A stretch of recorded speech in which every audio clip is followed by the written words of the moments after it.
देखिए, इससे बड़ा सफेद झूठ दूसरा नहीं हो सकता है। कांग्रेस, समाजवादी पार्टी और इंडी गठबंधन से जुड़े हुए जो दल हैं, इनके इतिहास के बारे में भी हर व्यक्ति जानता है।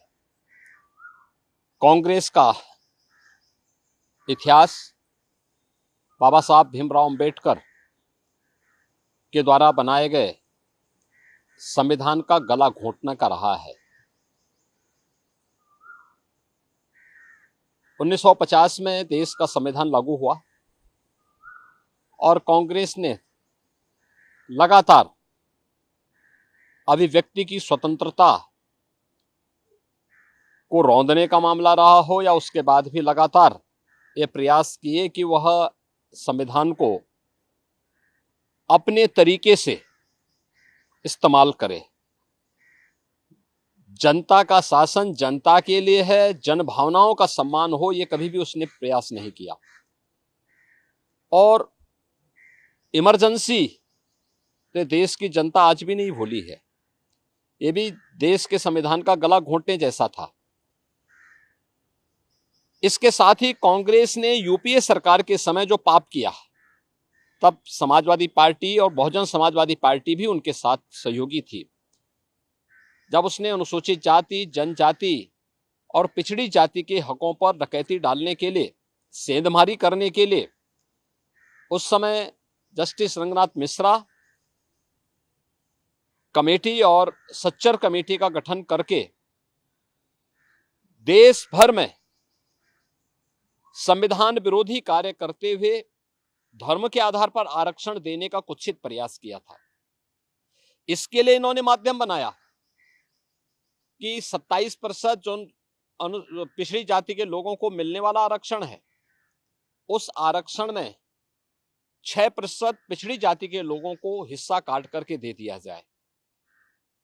इसी प्रकार से सच्चर कमेटी की रिपोर्ट के माध्यम से प्रयास किया गया था कि अनुसूचित जाति और जनजाति में मुस्लिम समुदाय के भी कुछ जातियों को शामिल करके उनके हकों पर में सेंधमारी की जाए।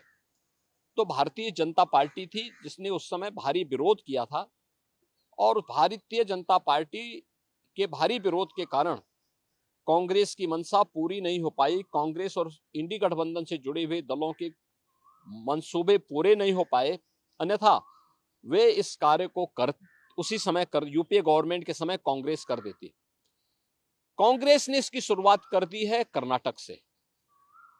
कर्नाटक में कांग्रेस ने पिछड़ी जाति के लोगों को मिलने वाले आरक्षण के लाभ में उसने सेंधमारी कर दी है। इलेक्शन कमीशन ने इसके लिए कांग्रेस नेतृत्व की कर्नाटका सरकार को तलब भी किया है। भारतीय जनता पार्टी बाबा साहब भीमराव अंबेडकर, भारत के संविधान निर्माताओं का पूरा सम्मान करती है और उनकी जो मंशा थी, उस मंशा के अनुरूप भारत के संविधान को सर्वोच्च मानते हुए अपने संवैधानिक दायित्वों का ईमानदारी पूर्वक निर्वहन करने की पक्षधर है। भारतीय जनता पार्टी ही एकमात्र पार्टी है जिसने बाबा साहब भीमराव अंबेडकर के मूल्यों और आदर्शों का पूरा सम्मान किया है, पंचतीर्थों का निर्माण किया है और 2025 का वर्ष राष्ट्रीय जनजाति गौरव वर्ष के रूप में मनाने का भी निर्णय भारतीय जनता पार्टी ने अपने संकल्प पत्र में भी इस बात को कहा है। स्वाभाविक रूप से भारतीय जनता पार्टी धर्म के आधार पर किसी भी प्रकार के आरक्षण का विरोधी है, क्योंकि भारत का विभाजन धर्म के आधार पर हुआ था, मजहब के आधार पर हुआ था। भारतीय जनता पार्टी इसका विरोधी है, लेकिन अनुसूचित जाति, जनजाति और पिछड़ी जाति को मिलने वाले आरक्षण के लाभ का पूरी तरह पक्षधर है और भारतीय जनता पार्टी हमेशा इस व्यवस्था को लेकर के आगे बढ़ेगी। आप ये कह सकते हैं कि कांग्रेस किसी एक राजनीतिक एजेंडे के तहत इस मामले को उठा रही है ताकि वो देखिए, कांग्रेस का नेतृत्व पूरी तरह फेल हो चुका है। आप देख रहे होंगे कि उनके लोग जब अपने स्वयं के नेतृत्व पर विश्वास न होने के कारण लगातार कांग्रेस के प्रत्याशी भी फील्ड छोड़ करके भाग रहे हैं। कहीं उनके प्रदेश अध्यक्ष इस्तीफा दे रहे हैं, कहीं पे उनके घोषित प्रत्याशी स्वयं अपनी प्रत्याशिता वापस लेकर के भारतीय जनता पार्टी के सदस्यता ग्रहण कर रहे हैं, और कहीं पर वे अपनी जानबूझ करके अपने नामांकन प्रपत्रों को अधूरा भरने का काम कर रहे हैं। ये नेतृत्व के प्रति इससे बड़ा विश्वास दूसरा नहीं हो सकता है।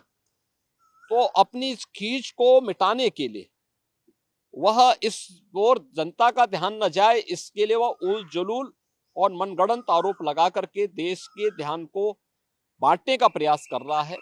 लेकिन ये देश जानता है, इस देश की जनता जनार्दन जानती है, कांग्रेस, समाजवादी पार्टी और इंडी गठबंधन के नेताओं की वास्तविकता को जानती है, और उनके मंसूबों को कभी भी देश की जनता जनार्दन पूरा नहीं होने देगी।